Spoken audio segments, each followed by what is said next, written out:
ഭക്ഷണം കഴിക്കാന്ന് വേണ്ടിയിട്ട് അതിൽ ഓപ്ഷൻസ് ഒന്നുമില്ല സാധാരണഗതി. പഴയ കാലത്ത് സ്റ്റീം എഞ്ചിനുകൾ ഓടിക്കൊണ്ടിരുന്ന കാലമുണ്ട്, ആവി എഞ്ചിനുകൾ. അതിൽ സാധാരണഗതിയിൽ ചിലർ ആ എഞ്ചിനിൽ തന്നെ ഭക്ഷണം ഉണ്ടാക്കുമായിരുന്നു. ഞങ്ങൾക്ക് സാധാരണഗതിയിൽ ഭക്ഷണം റണ്ണിങ് റൂമുകൾ ഏർപ്പാട് ചെയ്തിട്ടുണ്ട്. റണ്ണിങ് റൂം എന്ന് പറഞ്ഞാൽ ഞങ്ങൾ റെസ്റ്റ് എടുക്കുന്ന സ്ഥലങ്ങൾ ഏർപ്പാടാക്കും.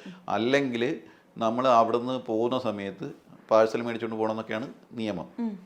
പക്ഷേ അത് ചില സമയങ്ങളിൽ നമുക്കത് പറ്റിക്കോണമെന്നില്ല. ചില സമയങ്ങളല്ല, നല്ല ശതമാനം സമയങ്ങളിൽ നമുക്കത് അത്ര എളുപ്പമല്ല. ഒന്നാമത്തത് നമ്മൾ ഈ അൺടൈമിലായിരിക്കും. ഗുഡ്സിലൊക്കെയാണ് വർക്ക് ചെയ്യുന്നതെങ്കിൽ നമ്മൾ അൺടൈമിലായിരിക്കും വണ്ടി സ്റ്റാർട്ട് ചെയ്യുന്നത്. അപ്പോൾ രാത്രി ഒരു 2 മണിക്കോ ഒക്കെ നമ്മൾ സൈൻ ഓൺ ചെയ്ത് കഴിഞ്ഞാൽ സാധാരണ നിയമപ്രകാരം നമുക്ക് ഉച്ചക്ക് 12 മണി വരെ നമുക്ക് ജോലി ചെയ്യണം, റെയിൽവേയുടെ നിയമപ്രകാരം.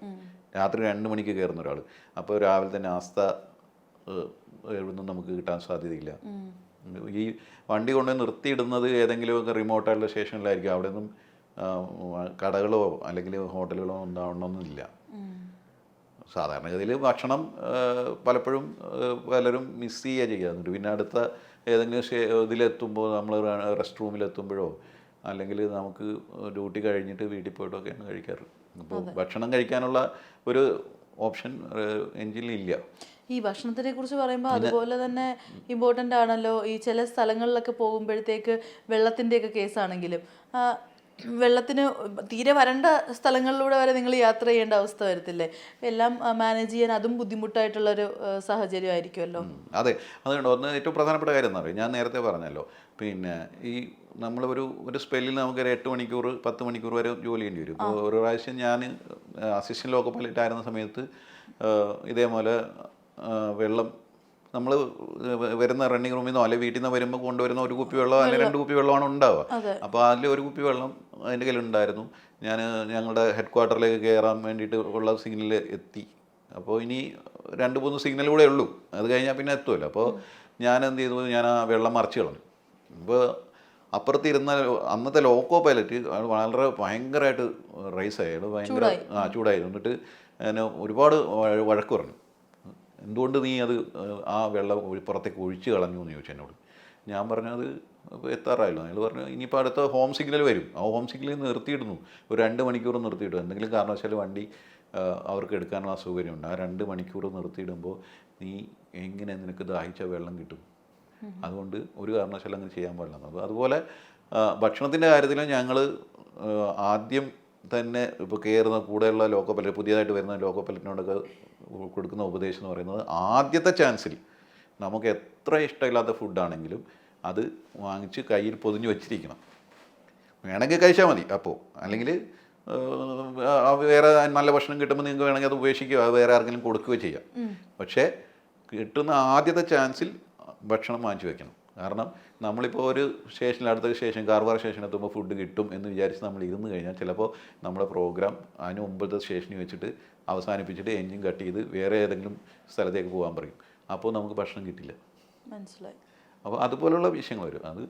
അതാണ് ഭക്ഷണത്തിൻ്റെ ഒരു പ്രശ്നം. പിന്നെ എന്താണെന്ന് വെച്ചാൽ വണ്ടി ഓടിച്ചുകൊണ്ടിരിക്കുമ്പോൾ നമ്മൾ ഭക്ഷണം കഴിക്കാനുള്ള സാവകാശമില്ല. കാരണം നമ്മൾ വളരെ അലർട്ടായിട്ടിരിക്കുന്നത് ഇതാണ്. തൊട്ടപ്പുറത്തിരിക്കുന്ന ആളോട് അയാളെ നോക്കി സംസാരിക്കാൻ പോലുള്ള ഒരു ഇതില്ല. അങ്ങനെ ഒരുപാട് അപകടങ്ങൾ ഉണ്ടായിട്ടുമുണ്ട്. അപ്പോൾ അത്തരം കാര്യങ്ങളുള്ളത് കൊണ്ട് റെയിൽവേയും ഇങ്ങനെ ഭക്ഷണം കഴിക്കുന്നതിനെ കുറിച്ചൊന്നും അതിൽ പ്രോത്സാഹിപ്പിക്കുന്നൊന്നുമില്ല. അതുപോലെ തന്നെ ഇതിനകത്ത് പണ്ടത്തെ കാലത്ത് ടോയ്ലറ്റ് ഫെസിലിറ്റി ഇല്ല എന്ന് കേട്ടിട്ടുണ്ട്. ഇപ്പോഴും അങ്ങനെ? പണ്ടത്തെ കാലത്തല്ല, ഇപ്പോഴും ഇല്ല. വളരെ ഇപ്പോൾ ഈ ഏറ്റവും പുതിയ 1-2 എഞ്ചിനുകൾ വന്നിട്ടുണ്ട്. അതിലും ഇങ്ങനെ കാര്യമായ ടോയ്ലറ്റ് ഫെസിലിറ്റീസ് ഒന്നുമില്ല. അതിൽ ഒരുപാട് പ്രശ്നങ്ങളുമുണ്ട്. അപ്പോൾ അത് 1-2 ലോക്കോയിൽ വെച്ച് കഴിഞ്ഞിട്ട് അത് തുറക്കാനുള്ള ബുദ്ധിമുട്ടുകളൊക്കെ വന്നിട്ട് അത് അവർ അബാൻഡൻ ചെയ്തുകൊണ്ടിരിക്കുകയാണ്. സ്ത്രീകൾക്കൊക്കെ ഭയങ്കര പ്രയാസം.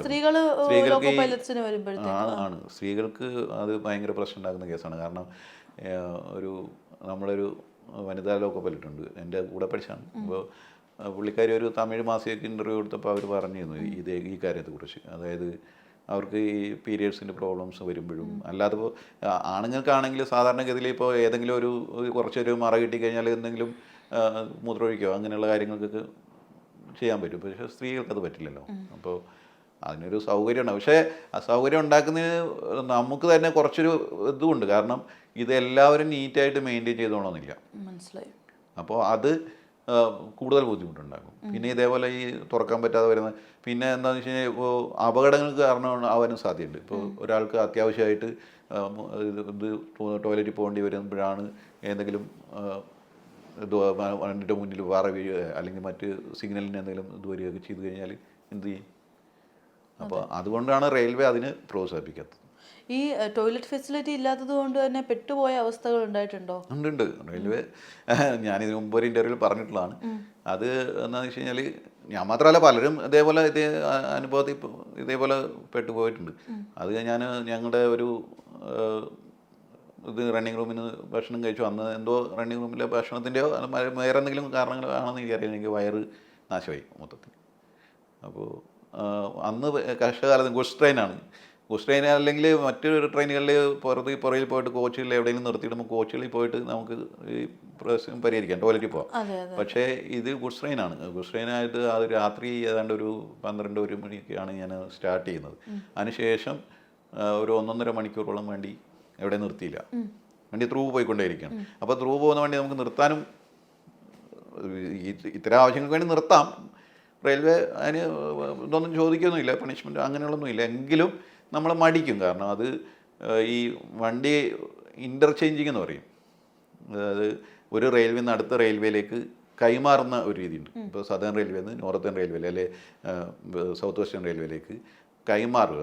അത് ഈ രാത്രി 12 മണിക്കാണ് ഉണ്ടാവുക. അപ്പോൾ കറക്റ്റ് ആ സമയത്തിനുള്ളിൽ എത്തിച്ചില്ലെങ്കിൽ റെയിൽവേ ഡെമറേജ് കൊടുക്കേണ്ടി വരും. അതിന് നഷ്ടപരിഹാരം കൊടുക്കണം. അപ്പോൾ അതുകൊണ്ട് ആ ടൈമിങ് വളരെ പ്രധാനമാണ്. ഇപ്പോൾ ഇന്ന ദിവസം ഇത്ര മണിക്ക് ഹാൻഡ് ഓവർ ചെയ്തു. അപ്പോൾ അതിന് വേണ്ടിയിട്ട് നമ്മൾ ഗുഡ്സ് ട്രെയിനുകൾ നിർത്താതെ ഓടിച്ചുകൊണ്ടിരിക്കണം. കഴിയുന്നതും നമ്മൾ ഡീറ്റൻഷൻ ഉണ്ടാക്കാതിരിക്കണം. അപ്പോൾ അതുകൊണ്ട് നിർത്താനും പറ്റുന്നില്ല. ഏതായാലും വണ്ടി ഞാൻ കുറേ എത്തിക്കഴിഞ്ഞപ്പോൾ ഒരു സ്റ്റേഷനിൽ എത്തിയപ്പോൾ അവർ പറഞ്ഞു, നിങ്ങളുടെ വണ്ടിക്ക് ഇനി സിഗ്നലില്ല, നിങ്ങൾ നിർത്താമെന്ന് പറഞ്ഞു. അങ്ങനെ ഞാൻ എൻ്റെ അസിസ്റ്റന്റ് ലോക്കോ പൈലറ്റിനെ ഏൽപ്പിച്ചിട്ട് ഞാൻ ടോയ്ലറ്റിൽ പോയി. അവിടെ ചെന്നപ്പോഴത്തേക്ക് അവർ പറഞ്ഞു വെയിറ്റിംഗ് ഹാളിൽ സൗകര്യമുണ്ട് ചെല്ലാൻ പറഞ്ഞു. അങ്ങനെ പോയി. അപ്പോൾ ധൃതിക്കിടക്ക് ഇതിൻ്റെ സ്വിച്ചോ എവിടെയാണെന്നൊന്നും അന്വേഷിക്കാനൊന്നും പറ്റിയില്ല. അതുകൊണ്ട് വാക്കി ടോക്കി പുറത്തൊരു അരമതിൽ വെച്ചിട്ട് ഞാൻ ടോയ്ലറ്റിൽ പോയി. ടോയ്ലറ്റിൽ പോയപ്പോഴത്തേക്ക് ലൈറ്റൊന്നുമില്ല, ഇപ്പോൾ മൊത്തം ഇരുട്ടാണ്. എങ്കിലും അത്യാവശ്യമായതുകൊണ്ട് കാര്യങ്ങളൊക്കെ സഹായിച്ച് പുറത്ത് വന്ന് കഴിഞ്ഞിട്ട് പുറത്തല്ല വെള്ളം നോക്കുമ്പോൾ വെള്ളം ടാപ്പിലില്ല. ടാപ്പിൽ നിന്ന് എയർ മാത്രം വന്ന് ആകപ്പാടെ പെട്ടു. ആ സമയത്തിനിടക്ക് അവിടെ നിന്ന് വാക്കി ടോക്കിന്ന് കേൾക്കാം, നിങ്ങൾക്ക് സിഗ്നൽ തന്നിട്ടുണ്ട്, വണ്ടി എടുക്കുന്ന ശേഷം മാസം ഇങ്ങനെ നിർബന്ധിച്ചുകൊണ്ടേ ഇരിക്കുന്നുണ്ട്. എനിക്ക് മറുപടി പറയാൻ പോലും പറ്റുന്നില്ല. ഞാൻ ഇതിൻ്റെ ഉള്ളിൽ ഇരിക്കുക. കുറച്ച് കഴിഞ്ഞിട്ട് രണ്ടും കൽപ്പിച്ച് ഞാൻ അടുത്ത റൂമിൽ പോയി നോക്കിയപ്പോൾ എൻ്റെ ഭാഗ്യത്തിന് അവിടെ ഒരു ബക്കറ്റ് നിറച്ച് വെള്ളം ഇരിപ്പുണ്ടായിരുന്നു. അപ്പോൾ അത് ഉപയോഗിച്ച് ഞാൻ എൻ്റെ കാര്യങ്ങൾ സാധിച്ചു. പക്ഷേ അന്ന് ആ വെള്ളം അവിടെ ഉണ്ടായിരുന്നില്ലെങ്കിൽ ഞാൻ എന്ത് ചെയ്യുമായിരുന്നു എനിക്ക് ഇപ്പോഴും ഭയങ്കരമായിട്ട് ഇത് തോന്നാറുണ്ട്. കാരണം ഒരുപാട് നേരത്തേക്ക് ഡീറ്റൻഷൻ ആകുമായിരുന്ന കേസാണ്. ഇല്ല. അപ്പോൾ അതുപോലെ ഒരുപാട് സംഭവങ്ങൾ ഉണ്ടാവാറുണ്ട്. പിന്നെ ഈ ഇതുമായിട്ട് ബന്ധപ്പെട്ട അതായത് യൂറിനറി ഇൻഫെക്ഷൻ, മറ്റ് ഈ പൈൽസ് പോലെയുള്ള അസുഖങ്ങൾ, അങ്ങനെയുള്ള അസുഖങ്ങളും ഇവരുടെ ഇടയിൽ ലോക്കോ പൈലറ്റ്സിൻ്റെ ഇടയ്ക്ക് ഒരുപാട് യൂറിക് ആസിഡ് കൂടുന്ന പ്രശ്നങ്ങൾ അതൊക്കെ ഉണ്ടാവും. ഒരുപാട് റിസ്കി ആയിട്ടുള്ള ഒരു ജോബ് തന്നെയാണ്. വെള്ളം കുടിക്കാതിരിക്കുന്നതുകൊണ്ടേ നമുക്ക് വെള്ളം കുടിക്കാതിരിക്കുകയും മൂത്രം ഒഴിക്കാതിരിക്കുകയൊക്കെ ചെയ്യുന്നതുകൊണ്ട് തന്നെ ഒരുപാട് അസുഖങ്ങൾ വരാറ്. അതെ, ഈ ടോയ്ലറ്റ് ഇല്ലാത്തത് കൊണ്ട് തന്നെ നിങ്ങൾ മനഃപൂർവ്വം വെള്ളം കുടിക്കാതിരിക്കും. അതാ വെള്ളം കൂടി കുറയ്ക്കും. അപ്പോൾ അത് ഭയങ്കര പ്രശ്നമാണ്. അതും ഒരുപാട് പ്രശ്നങ്ങൾ ഉണ്ടാക്കും.